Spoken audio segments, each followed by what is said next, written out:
presentación sobre fisiología renal y en el día de hoy vamos a ver lo que es formación de orina 1, lo referente a la filtración glomerular como tal y la regulación del riego sanguíneo renal.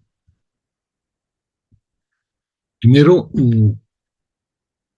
es necesario reconocer eh, que las funciones de los riñones van más allá de lo que ustedes conocieron en colegio, ¿sí?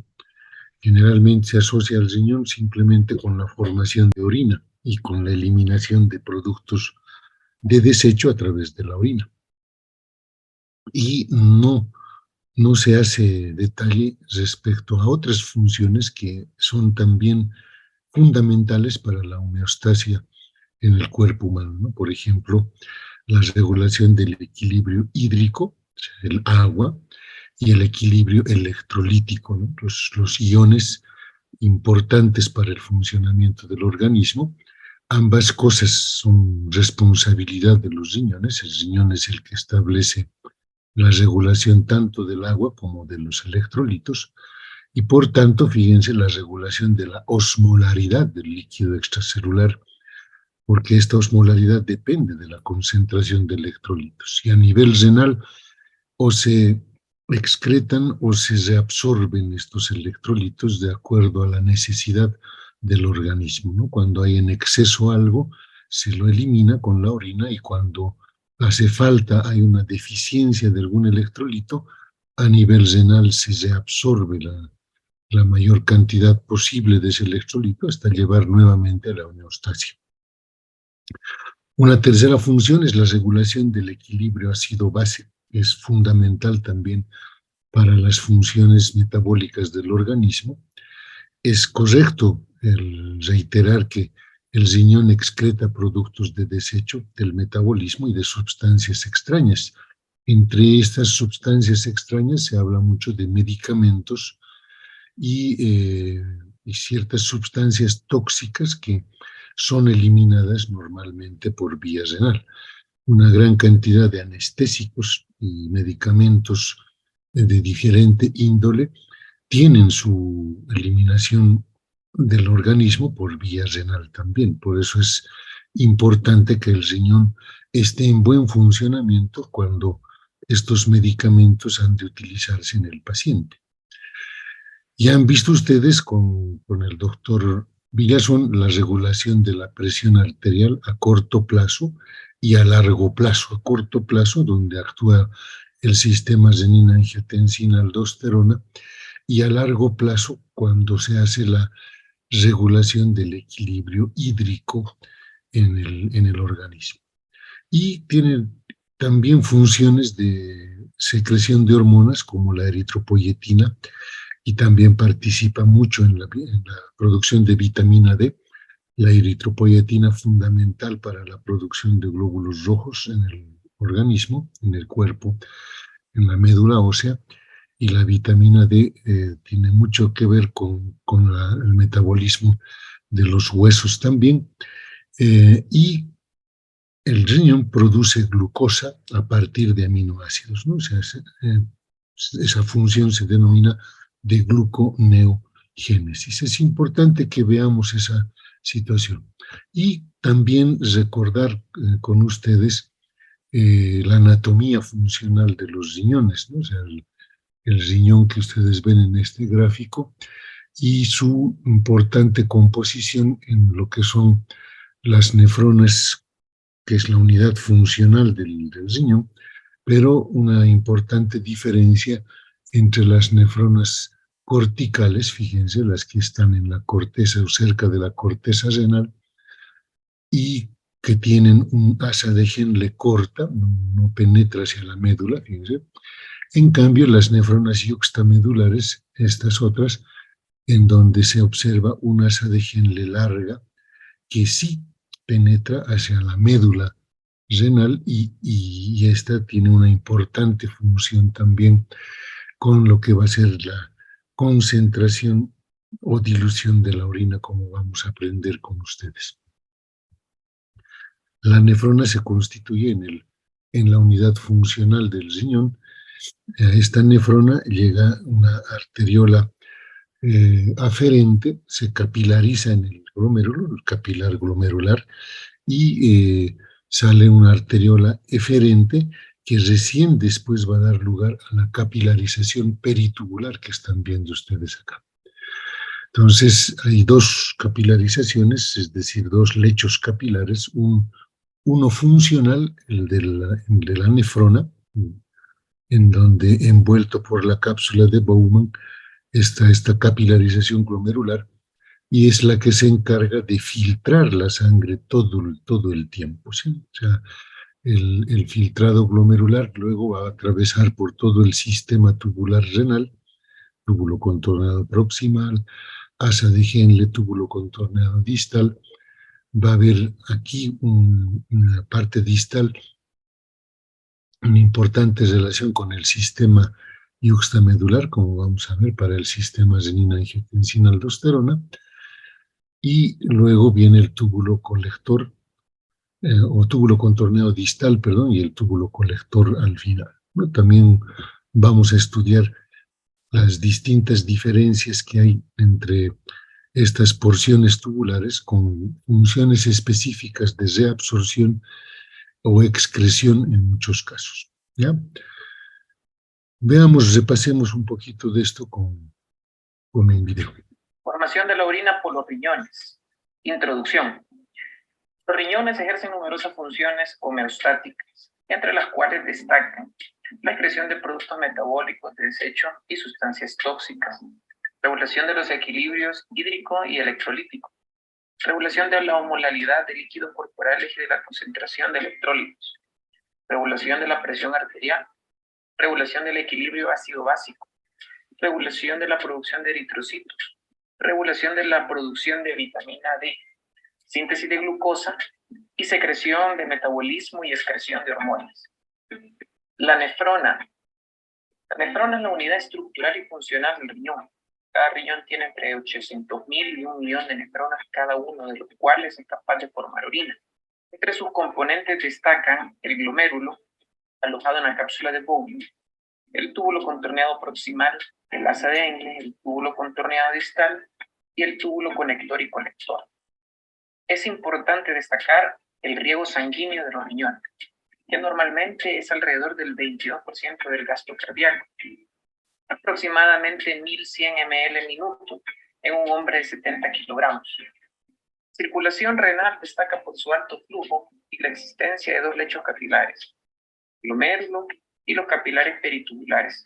La circulación renal tiene la siguiente vascularidad. La sangre llega a través de la arteria renal, la cual se divide en arterias interlobales, estas en arciformes, que posteriormente da lugar a arterias interlobulares y posteriormente a arteriolas aferentes, que es la que entra en el glomérulo. Después del lecho capilar glomerular, la sangre sale a través de la arteriola eferente hasta llegar a los capilares peritubulares. Posteriormente, la sangre discurre por la vena interlobar y así sucesivamente hasta la vena arciforme, interlobular, hasta que sale del riñón por la vena renal.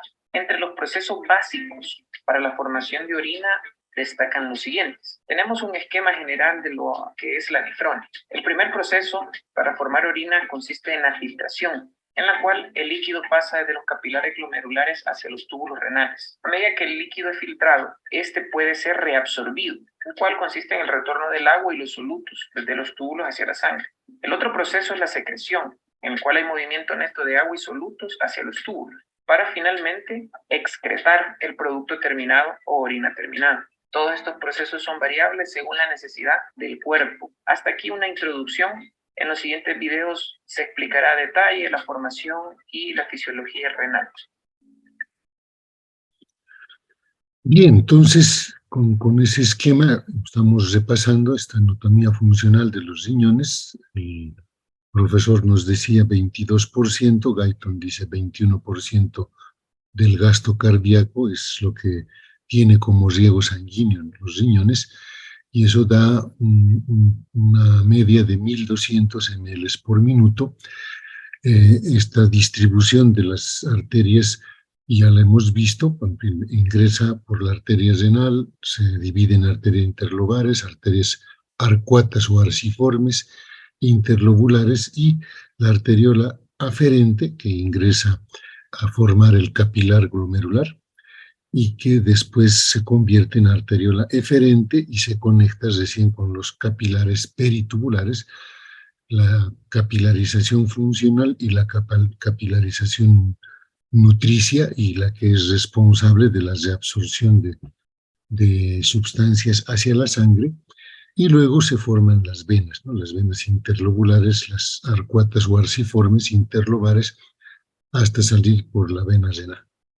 Estos dos lechos capilares son fundamentales, ¿no? Porque el uno es el que filtra la sangre, y al filtrar la sangre es donde el sistema tubular renal puede hacer todas esas funciones de reabsorción, excreción tubular. Y todo lo que pase por hasta la última porción de los túbulos renales va a pasar obviamente a la orina. Estos están separados por la arteriola eferente, que es la que va a regular la presión hidrostática dentro del capilar glomerular. A mayor presión hidrostática, obviamente mayor filtración, y a menor presión hidrostática va a haber una mayor reabsorción de líquidos, ¿no? Es decir,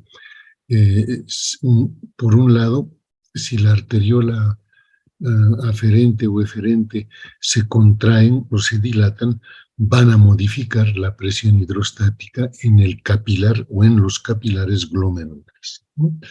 Y de esa manera van a poder también aumentar o disminuir la filtración de la sangre en las nefronas. Ahí tienen un esquema, un dibujo muy bien hecho sobre el glomérulo, la cápsula de Bowman que contiene al glomérulo, fíjense, la arteriola aferente que luego conforma el capilar glomerular, y después de esa capilarización sale como arteriola eferente, ¿no?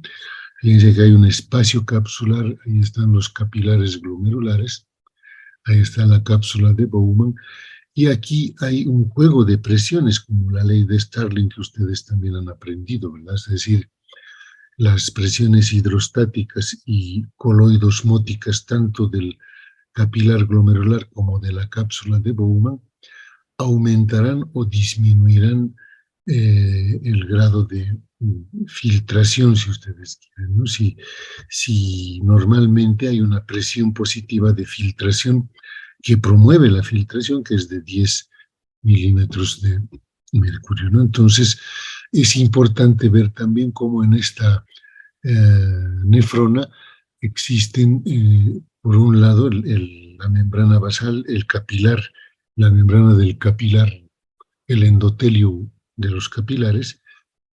Hay una membrana basal y existen unas células con digitaciones que se denominan los podocitos, fíjense, con sus pedicelos, y que estas tres estructuras conforman la membrana de filtración.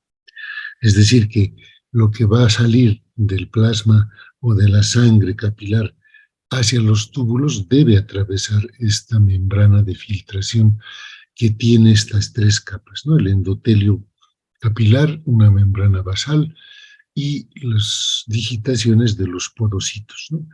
Esto impide, por ejemplo, que moléculas grandes puedan filtrarse y pasar a los túbulos renales, ¿no? Las proteínas, por ejemplo, albúmina, globulina, no pueden atravesar esta membrana de filtración. Por lo tanto, una diferencia fundamental entre el plasma y el filtrado glomerular será la concentración de proteínas, ¿no? O sea, no pasan proteínas hacia el filtrado glomerular.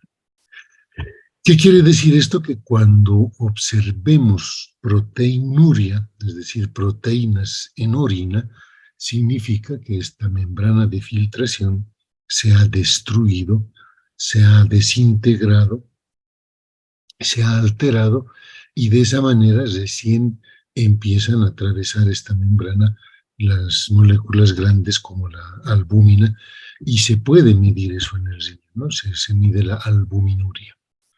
Y reiteramos, ¿no?, la diferencia importante entre las nefronas corticales, que tienen una ADGenle corta, y las nefronas yuxtamedulares que tienen una asa de Henle que está en toda la médula renal y está en relación con los vasos rectos, y esto es importante porque la médula renal normalmente es hiperosmolar y debe mantenerse hiperosmolar, y hay elementos que contribuyen a ello, ¿no? Como vamos a aprender posteriormente. Esta hiperosmolaridad medular renal es fundamental al momento de hablar de la producción de orinas concentradas y orinas diluidas.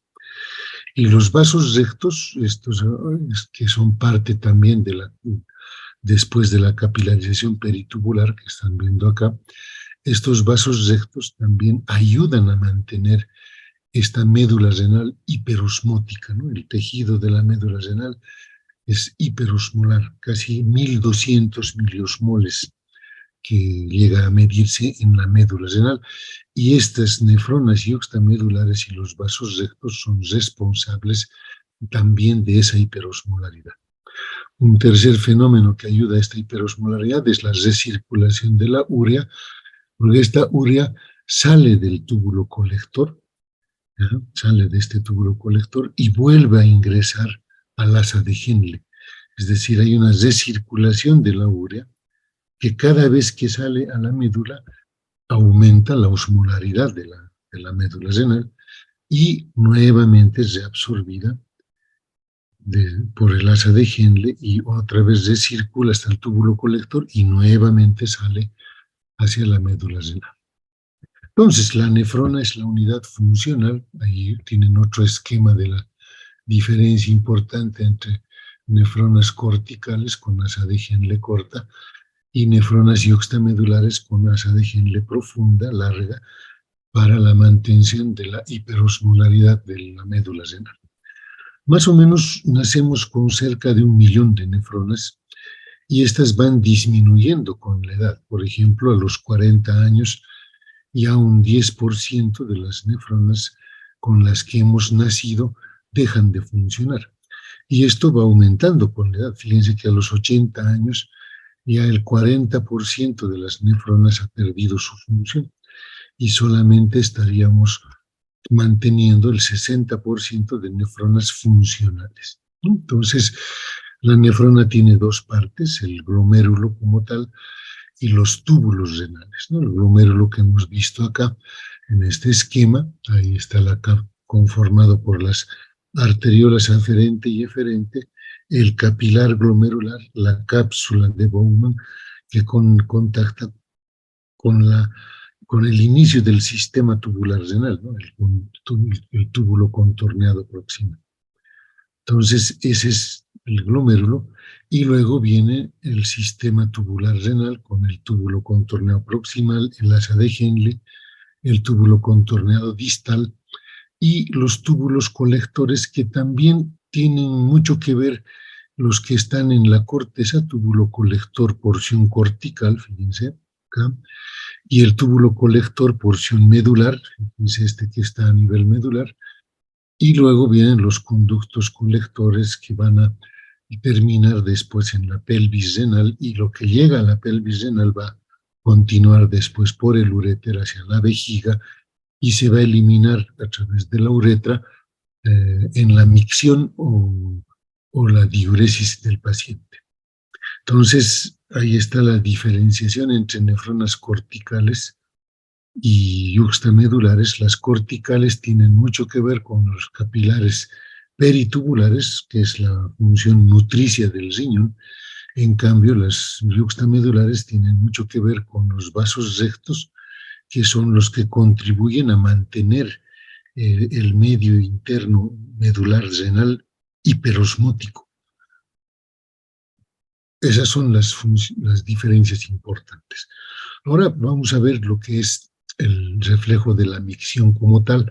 La micción se refiere al vaciamiento de la vejiga. Hay dos pasos importantes que se deben cumplir para la micción. Una que es la fase de llenado progresivo, donde aumenta la tensión de la pared de la vejiga, y luego el reflejo de micción propiamente dicho, el deseo consciente, que se acompaña del vaciamiento de la vejiga.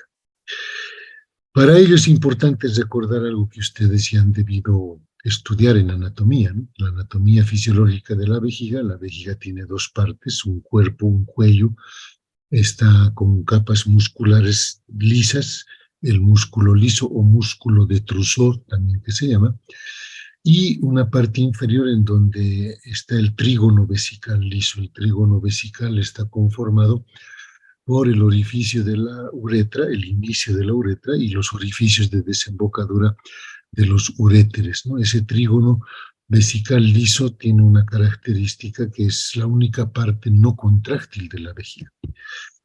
Entonces el cuello vesical o uretra posterior, ahí tenemos el músculo detrusor junto con tejido elástico que conforman de esa forma el esfínter interno que no tiene control voluntario, pero simplemente gracias a ese tejido elástico se mantiene cerrado.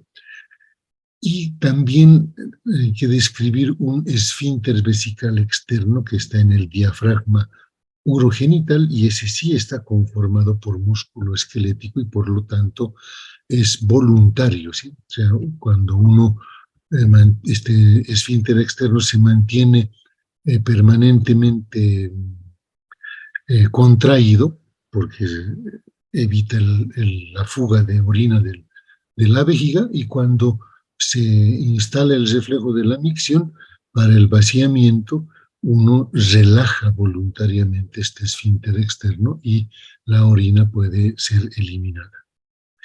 La inervación múltiple de la vejiga explica mucho del proceso de micción. El plexo sacro aporta los nervios pelvianos y estos tienen fibras sensitivas que detectan la distensión de la pared vesical.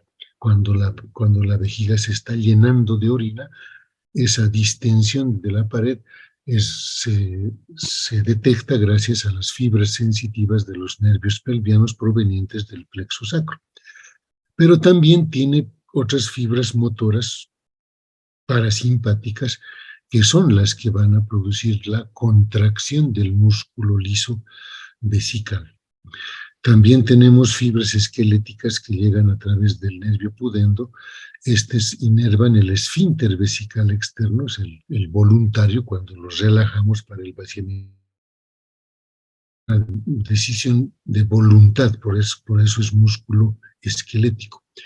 Y luego tenemos inervación simpática a través de los nervios hipogástricos.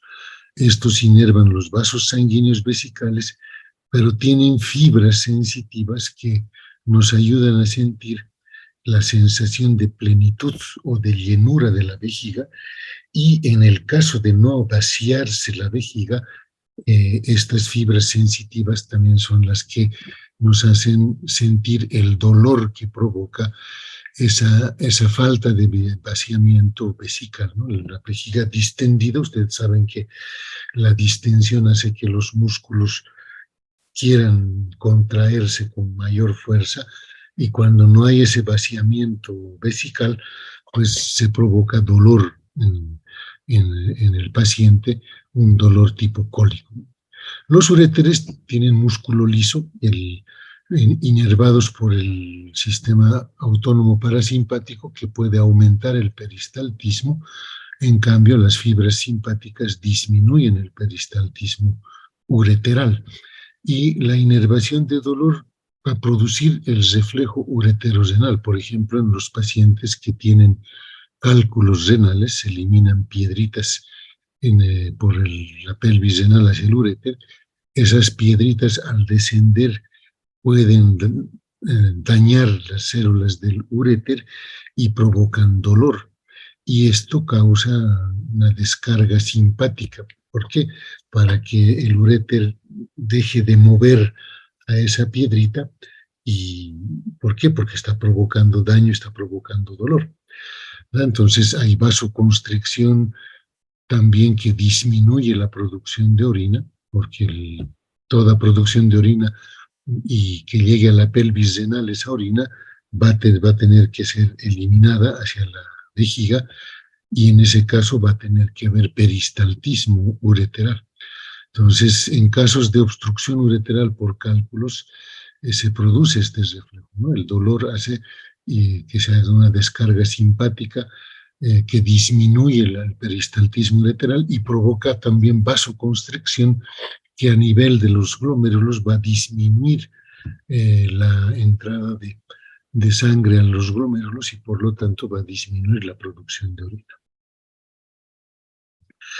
En la vejiga vacía hay una presión intravesical de más o menos cero. Con 30 a 50 ml de orina que lleguen, va a aumentar la presión intravesical, fíjense, de 5 a 10 centímetros de agua, ¿ya? Y con orina adicional, cuando se va llenando hasta los 300 ml, uno diría, pero si con 30, 50 ya ha aumentado de 5 a 10 centímetros de agua la presión, ¿qué pasará con 300? Ahí, fíjense, solo hay un ligero aumento de la presión intravesical porque se mantiene con un tono intrínseco. Pero cuando sobrepasa los 300 o 400 ml de orina, la presión intravesical, ya la vejiga ya está llenándose, la presión intravesical puede aumentar hasta 100 centímetros de agua y empezar a desencadenar las denominadas ondas de micción, ondas que van a permitir después contraerse al músculo liso vesical y poder vaciar el contenido vesical.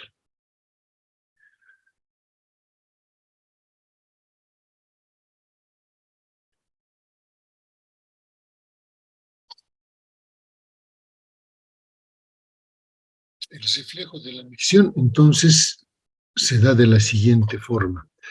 El llenado vesical aumenta la presión intravesical y se generan las ondas de micción. ¿Por qué? Porque hay receptores sensitivos que sienten la distensión vesical y envían el estímulo hacia los nervios pelvianos, de ahí a la médula espinal, y empieza a estimularse nervios parasimpáticos que inervan el músculo liso vesical. El reflejo de micción desencadenado es autorregenerado, es decir, se vuelve un círculo vicioso a mayor fuerza de contracción y mayor aumento de presión intravesical. Entonces, el reflejo de la micción requiere de un aumento rápido y progresivo de la presión. Hay un periodo de presión sostenida y luego un retorno a la presión, de la presión al tono basal de 30 a 50 centímetros de agua. El reflejo de micción vía nervios pudendos inhibe al esfínter vesical externo, porque es de inervación de músculo esquelético, para relajar el esfínter vesical externo y promover el vaciamiento de la vejiga. Entonces, en el sistema nervioso central, a nivel de la protuberancia, existen centros facilitadores e inhibidores de la micción. Normalmente la corteza cerebral tiene centros inhibidores, mantienen inhibido el reflejo de la micción hasta que se active el reflejo de la micción. Entonces se mantienen parcialmente inhibidos. Se puede evitar la micción inclusive por contracción tónica voluntaria del esfínter externo. Y en la corteza cerebral también hay centros que facilitan la micción inhibiendo el esfínter externo vesical, que dijimos está conformado por músculo esquelético. La micción voluntaria además se acompaña, fíjense, de una contracción voluntaria de los músculos abdominales. Esto aumenta la presión intravesical más. La distensión de la pared vesical estimula los receptores para el reflejo de micción desencadenado y que termina por la inhibición del esfínter vesical externo para permitir el vaciamiento de la orina contenida en la vejiga. Entonces, la inervación múltiple que hemos visto puede provocar algunas alteraciones que nosotros podemos entender, ¿verdad? Algunas que se mencionan simplemente es la vejiga atónica. Cuando se destruyen fibras sensitivas hay una pérdida del control vesical, la vejiga se llena hasta su límite y se vacía por incontinencia o por rebosamiento.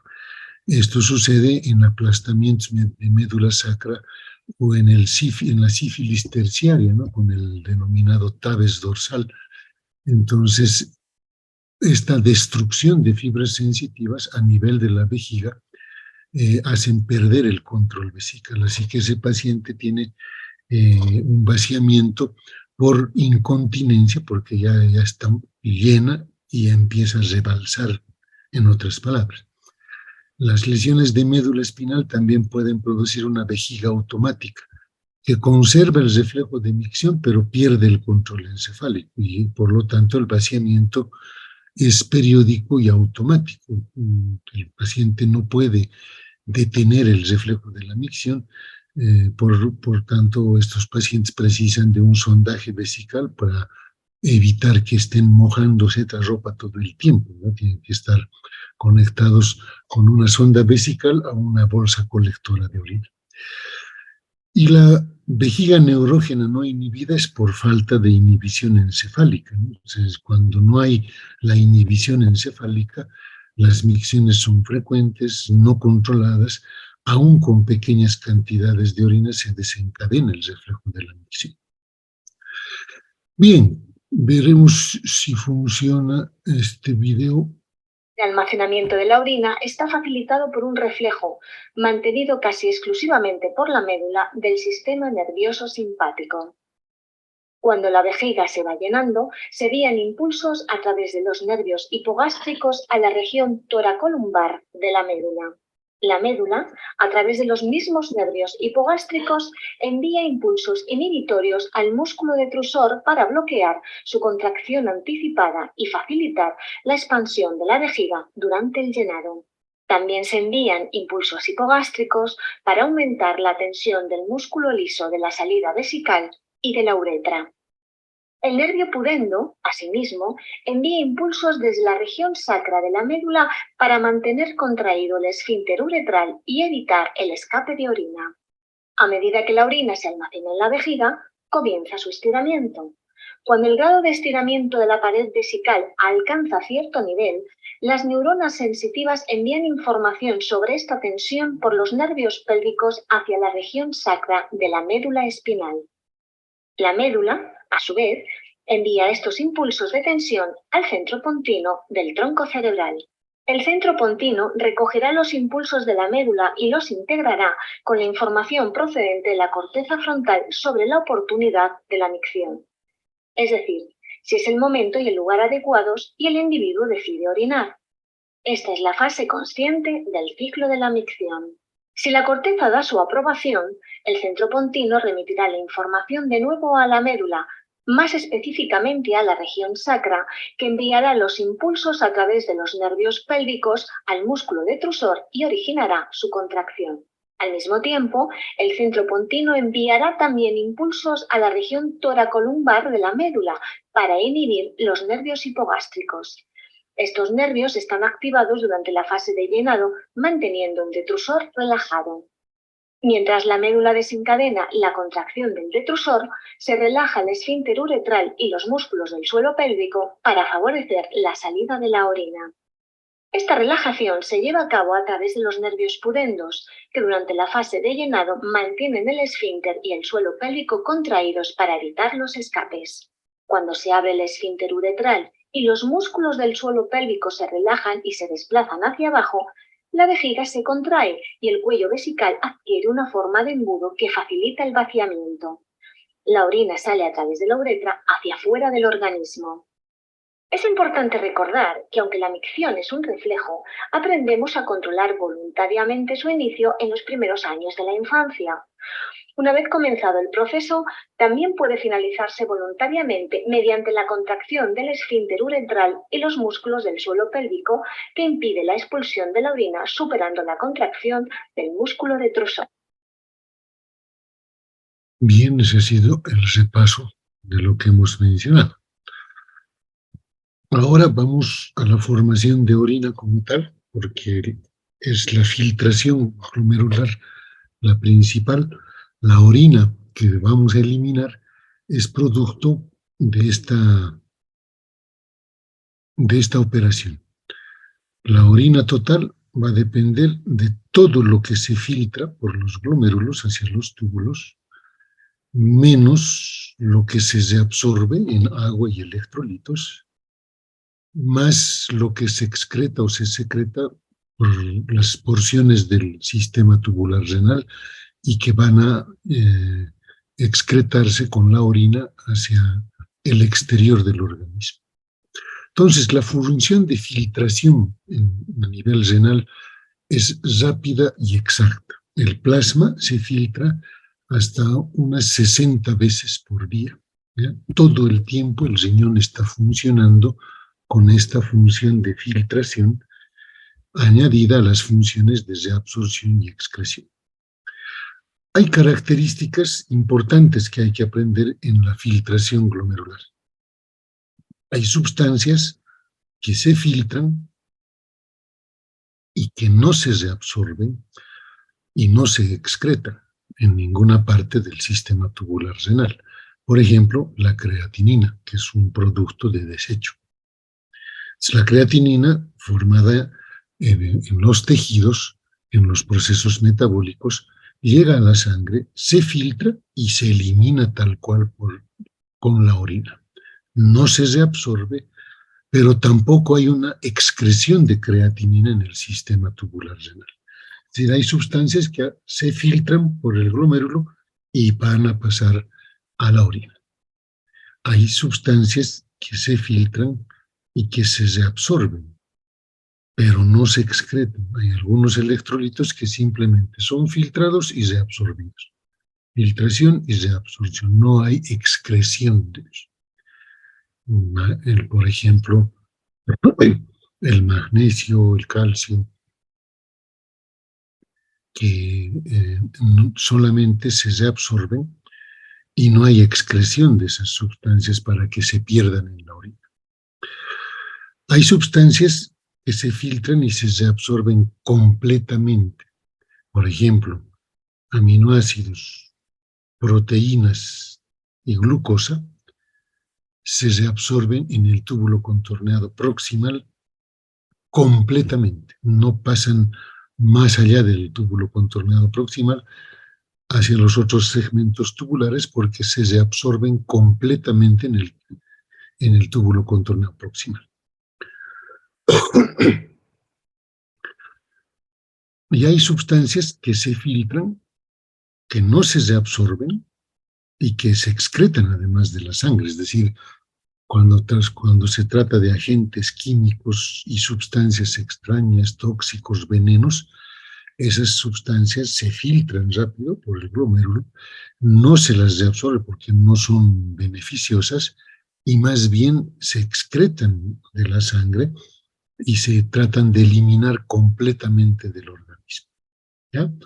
Entonces, agentes químicos, medicamentos en esos casos y sustancias extrañas o tóxicos son filtrados, no reabsorbidos e inclusive hasta excretados de la sangre.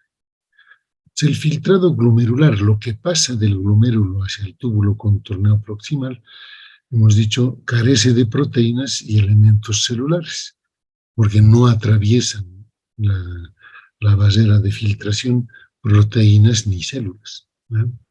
Entonces, la composición, exceptuando estas dos cosas, es similar al plasma, excepto por el calcio y ácidos grasos unidos a proteínas que no se filtran, ¿verdad? Estamos diciendo que estas proteínas no se filtran por la membrana de filtración glomerular y en esas proteínas generalmente están pegados calcio y ácidos grasos. Eso diferencia el contenido del filtrado glomerular del plasma sanguíneo. Ahora, hemos dicho que hay un coeficiente de filtración alto, más o menos eso es de 125 ml por minuto, y lo que hace que podamos filtrar 180 litros por día. ¿Ya? Entonces, fíjense, 180 veces, 180 litros día son filtrados por los riñones. Pero ahí debe existir un equilibrio de fuerzas hidrostáticas y coloidosmóticas. Fíjense, la presión hidrostática en el capilar glomerular es de 60 milímetros de mercurio, que favorece la filtración. La presión hidrostática en la cápsula de Bowman es de 18 milímetros de mercurio, que se opone a la filtración. La presión oncótica del plasma suma 32 milímetros de mercurio, que se opone a la filtración. Y la presión oncótica de la cápsula de Bowman es casi nula y en teoría tendría que favorecer la filtración, pero no tiene mucho valor. Por lo tanto, si yo sumo esto, aquí tengo 50 que se oponen, 60 que favorecen. Entonces, tengo una presión de filtración final de 10 milímetros de mercurio, pues voy a restar 60 menos 50. Pero existen también mecanismos de autorregulación del filtrado glomerular que hay que conocer. La membrana de filtración, ya la hemos visto en esa imagen anterior, no sé si está acá otra vez, sí, aquí está la imagen. Entonces, hemos dicho, el endotelio capilar con sus fenestraciones, una capa, membrana basal, que es un colágeno impermeable a proteínas, y las células epiteliales o podocitos que conforman poros como rendija, y estas tres que se ven en esta gráfica, ahí están, el endotelio, el rojo, la membrana basal, el plomo, y en verde tienen a los pedicelos de los podocitos. Entonces, esa membrana de filtración glomerular es la que estamos conociendo. Y la regulación del coeficiente de filtración es de 12.5 ml minuto por milímetro de mercurio de presión por cada 100 gramos de masa renal. Si aumenta la presión arterial en el paciente, por cualquier causa, esto hace llegar sangre al capilar glomerular con mayor presión y por lo tanto, mayor presión hidrostática, y por lo tanto va a aumentarse la filtración glomerular. Si hay una mayor resistencia de la arteriola aferente, es decir, la arteriola aferente se cierra, se estrecha, no permite que ingrese la cantidad de sangre normal al capilar glomerular, por lo tanto va a disminuir la presión hidrostática en el capilar glomerular y eso va a hacer disminuir la filtración glomerular. Al contrario, si la arteriola aferente se dilata y se abre más y permite más ingreso de sangre al capilar glomerular, aumentará la presión hidrostática glomerular en el capilar glomerular y eso aumentará la filtración glomerular. Ahora, si la que se cierra, se estrecha es la arteriola eferente, aumenta su resistencia a la arteriola eferente, ¿qué significa? Que va a cerrarse lo que está dentro del capilar glomerular, se va a quedar, no se va a vaciar a la arteriola eferente, con la sangre que está llegando de la circulación por la arteriola eferente, se va a sumar y eso obviamente va a aumentar la presión hidrostática capilar glomerular y va a aumentarle el coeficiente de filtración glomerular.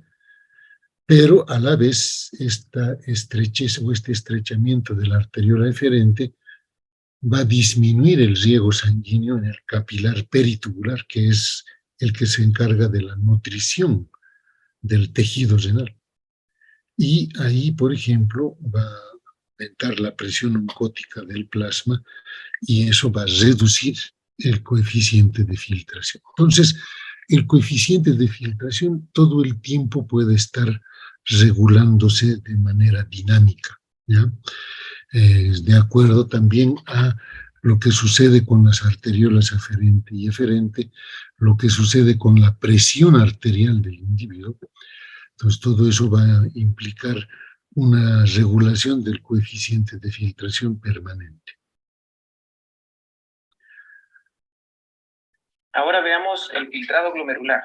Este equivale aproximadamente a 125 ml minutos en una persona joven y sana. Aproximadamente representa el 20% del flujo plasmático renal.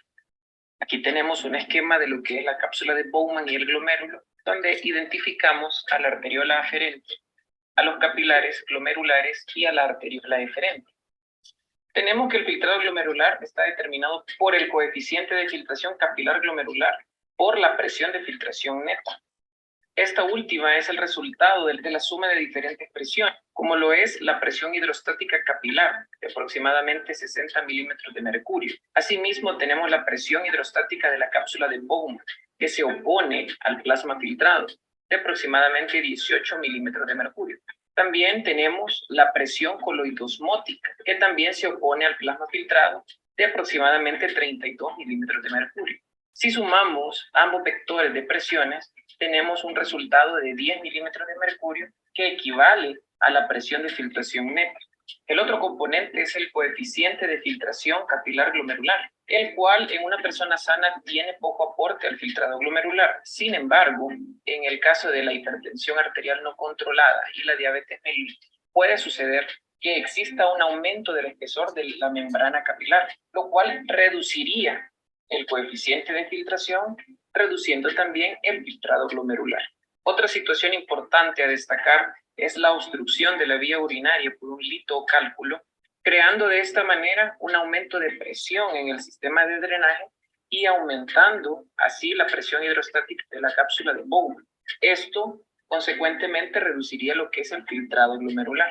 También tenemos que la presión coloidosmótica que se opone al filtrado puede aumentar en el caso de que disminuya el aporte o flujo sanguíneo a través de la arteriola aferente. Esto por una relación de proporción, disminuyendo de esta manera lo que es el filtrado glomerular.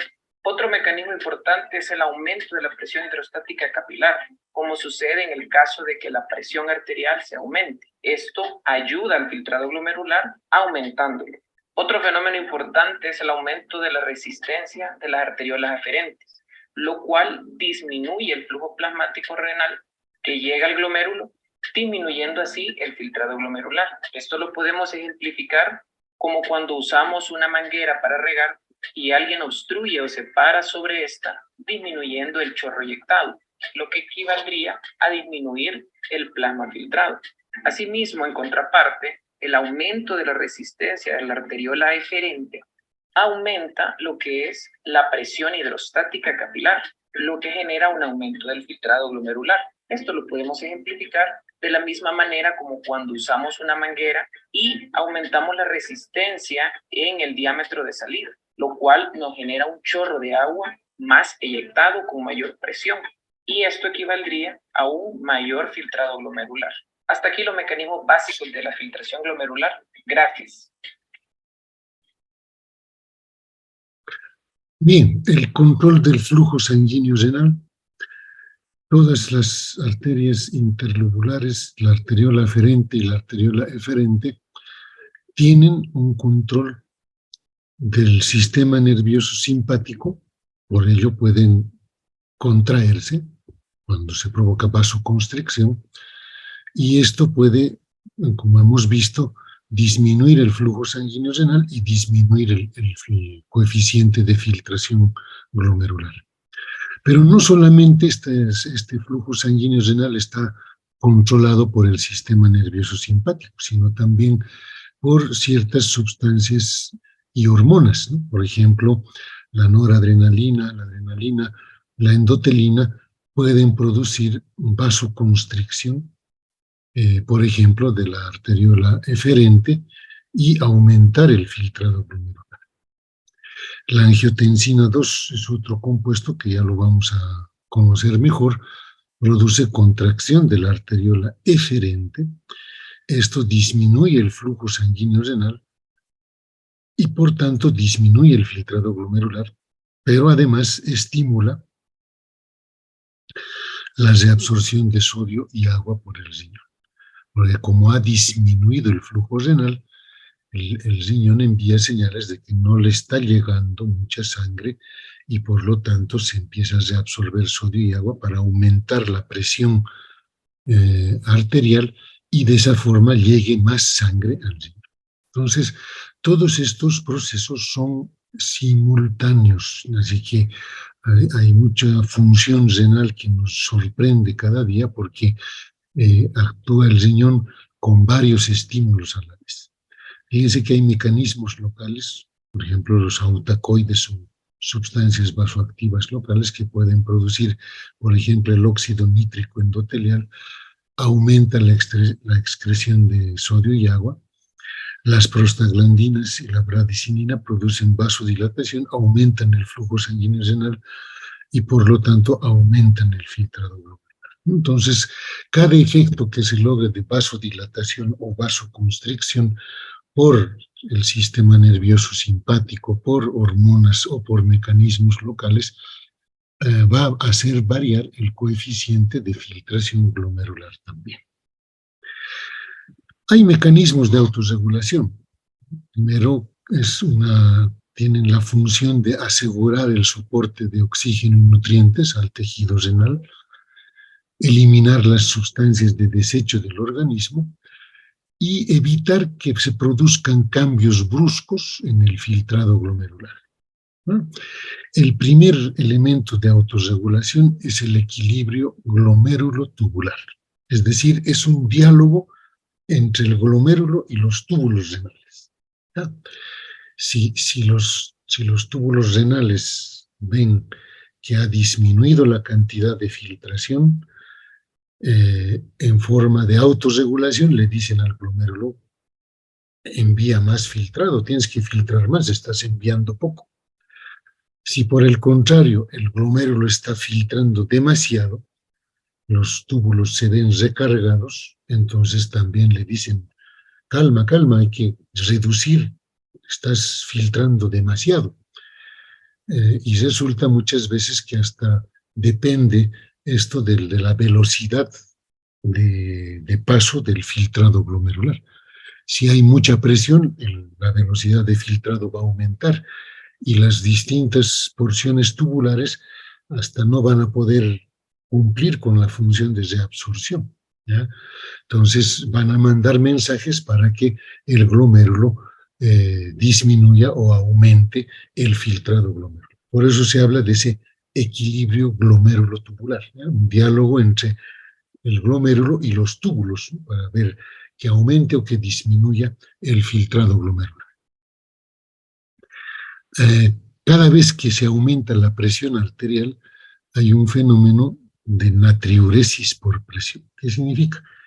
Ahí va a actuar inclusive el péptido auricular natriurético. Cuando aumenta la presión en el paciente, a nivel auricular existe también una mayor fuerza de llenado de la aurícula y esa distensión auricular hace eliminar ese péptido auricular natriurético. Ya es un mensaje al riñón para decirle, estamos trabajando con presión aumentada, así que hay que eliminar volumen. Por lo tanto, elimina sodio y al eliminar sodio se va a llevar agua consigo y se va a producir orina diluida, pero con eso se va a lograr disminuir la presión arterial, ¿ya? Y el tercer mecanismo de autorregulación es un mecanismo de retroalimentación que está producido por el complejo yuxtaglomerular. Este complejo está conformado por las células de la mácula densa, células que pertenecen al túbulo contorneado distal y que en proximidad con la arteriola aferente y eferente conforman este complejo yuxtaglomerular. Están junto, paralelo al glomérulo, quiere decir. ¿Qué sucede cuando hay menor filtración glomerular? Resulta que al túbulo contorneado distal, donde están estas células de la mácula densa, llega menor cantidad de sodio y de cloro. Estas células de la mácula densa son sensibles a las variaciones del sodio y del cloro. Y por lo tanto, cuando ven que está llegando poco cloro-sodio, producen la dilatación de la arteriola aferente, que entre más sangre al glomérulo, eso aumenta la presión hidrostática del capilar glomerular y por lo tanto va a aumentar el filtrado glomerular. Al mismo tiempo, esta disminución del filtrado estimula al sistema renina-angiotensina-aldosterona. Entonces, y en ese caso, esto es ¿por qué disminuiría el flujo glomerular? ¿Por qué disminuiría la filtración glomerular? Porque también puede haber menos volumen sanguíneo, ¿verdad? Entonces, por eso está llegando en menor cantidad al capilar glomerular. El sistema renina-angiotensina produce vasoconstricción de la arteria aferente, eso disminuye el flujo sanguíneo renal y eso promueve la reabsorción de sodio y agua y al final hay una disminución del filtrado glomerular. Entonces, fíjense, en el complejo yuxtaglomerular, al principio puedo aumentar la filtración glomerular, pero después o casi al mismo tiempo puedo disminuir el filtrado glomerular por mecanismos distintos, pero todos dentro del complejo yuxtaglomerular. ¿Ya?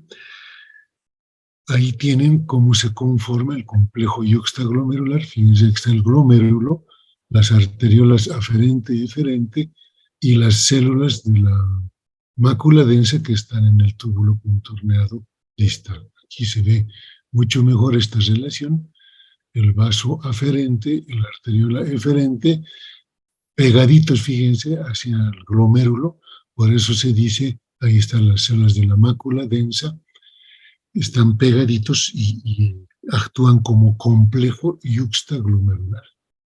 ¿Ya? Entonces, ¿cómo se activa el fenómeno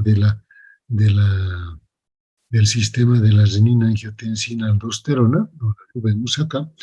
Dice, cada vez que hay una reducción aguda del volumen plasmático o de la presión arterial que cae, entonces eso obviamente va a disminuir la cantidad de sangre que va a llegar al glomérulo y se va a filtrar menos, y en este sistema yuxtaglomerular se va a sentir la poca cantidad de sodio y cloro y va a empezar a estimularse, fíjense, la producción o la liberación de renina.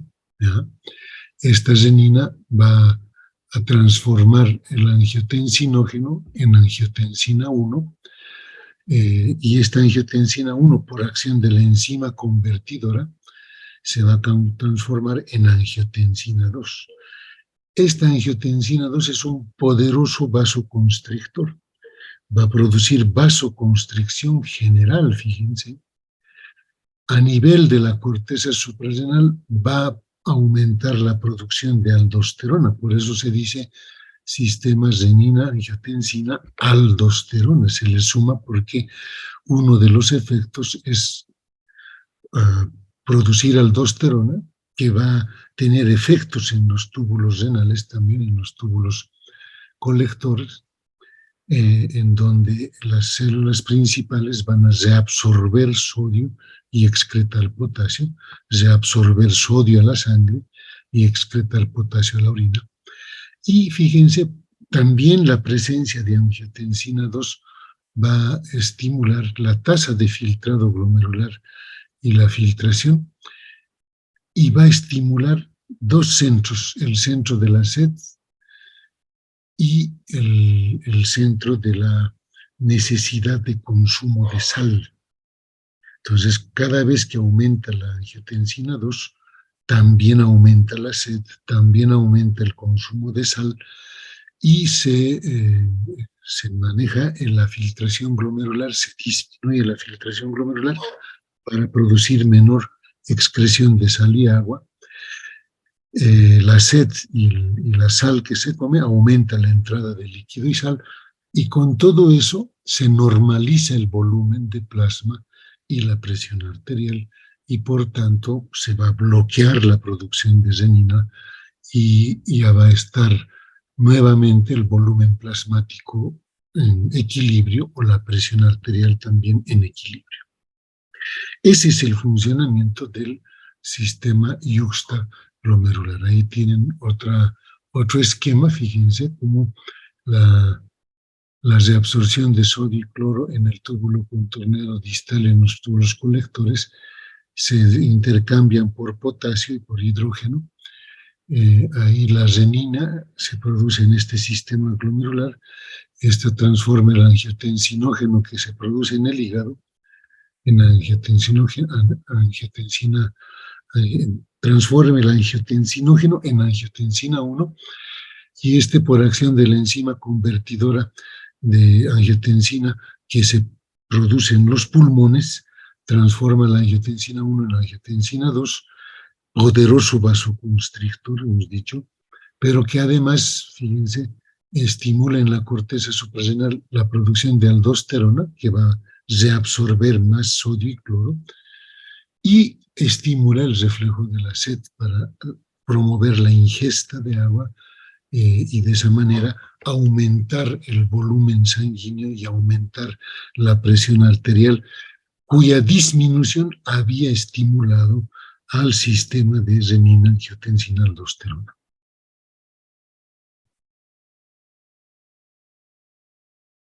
Hola, ¿cómo están? Muchas gracias por acompañarnos en un nuevo video. Y recuerden que si les interesa analizar el fascinante funcionamiento del cuerpo, Fisiología de J en su canal. Muy bien.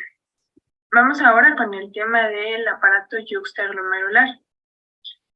Este aparato o complejo yuxtaglomerular, como también se le conoce, está conformado por 3 agrupaciones celulares en estrecho contacto en cada una de las nefronas y es una de las estructuras que desempeña un papel fundamental para que los riñones puedan participar en la regulación del flujo sanguíneo renal, la presión de perfusión renal, la filtración glomerular, los niveles del cloruro de sodio y por lo tanto del volumen circulatorio y la presión arterial sistémica.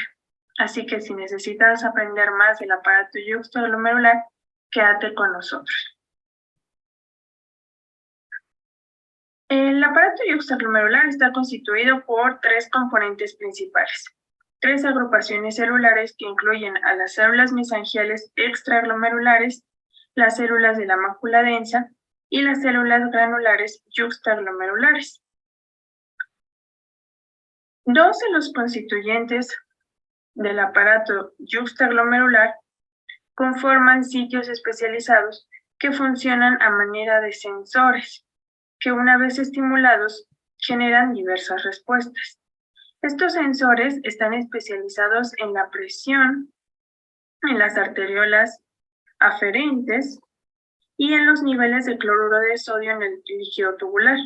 Su respuesta principal pues, es favorecer la liberación de renina, con la cual inicia una serie de reacciones que permiten la regulación de los niveles de cloruro de sodio, del volumen circulatorio y la presión arterial sistémica. De esta forma, el aparato yuxtaglomerular es un pilar fundamental en el sistema renina-angiotensina-aldosterona que vamos a ver después en otro video.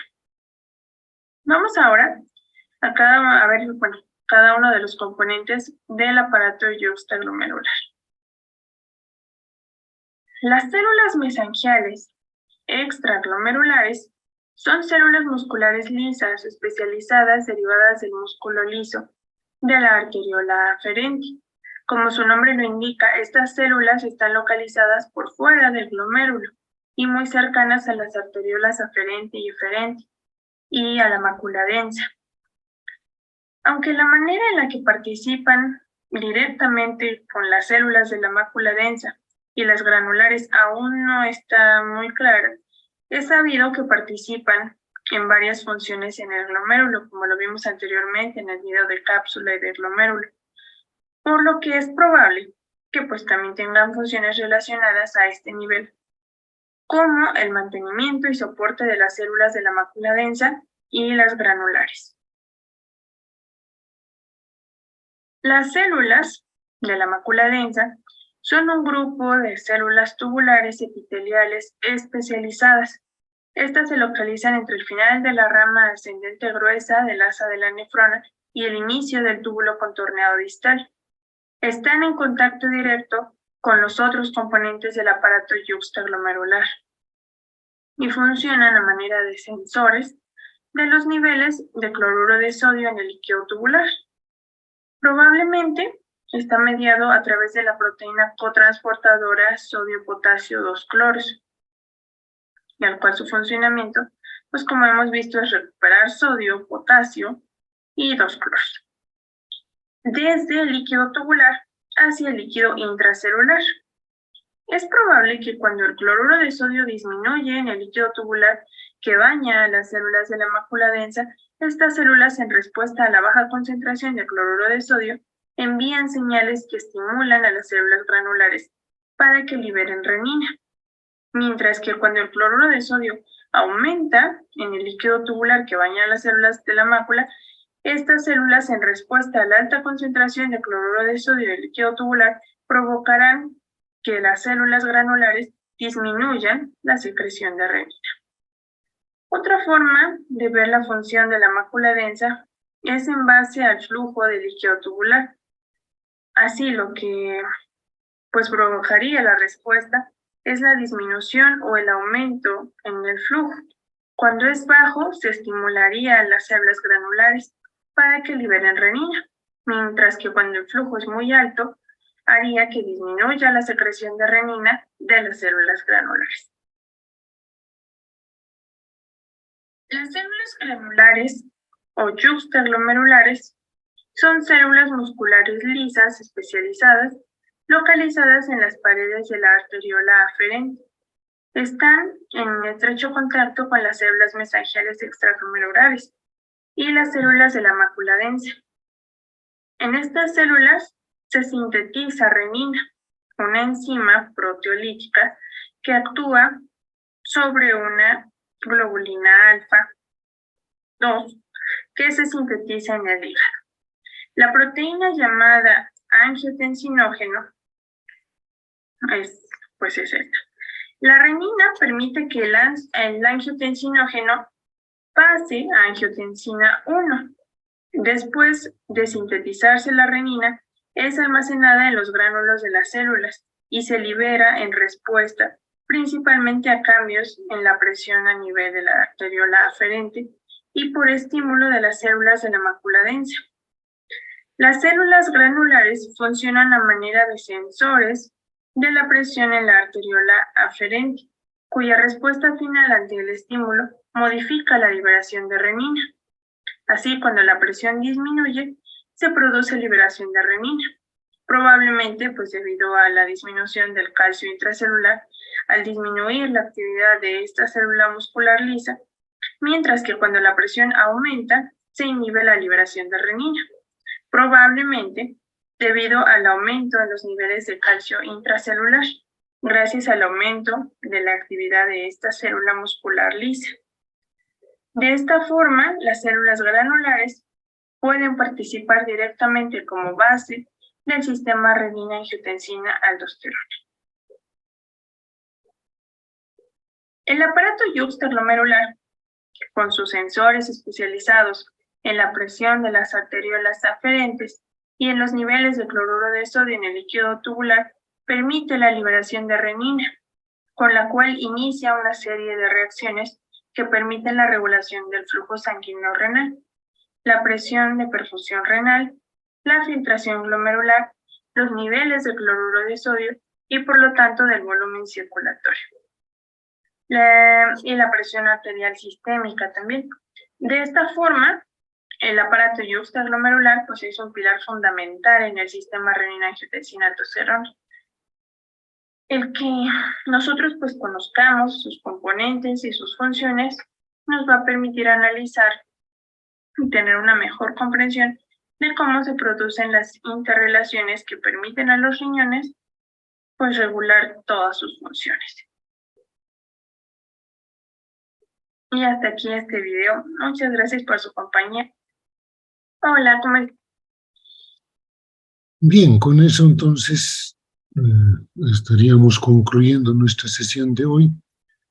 Y si hay alguna consulta o pregunta de alguno de ustedes, estoy a su disposición, y si no, podemos dar por cumplida la clase.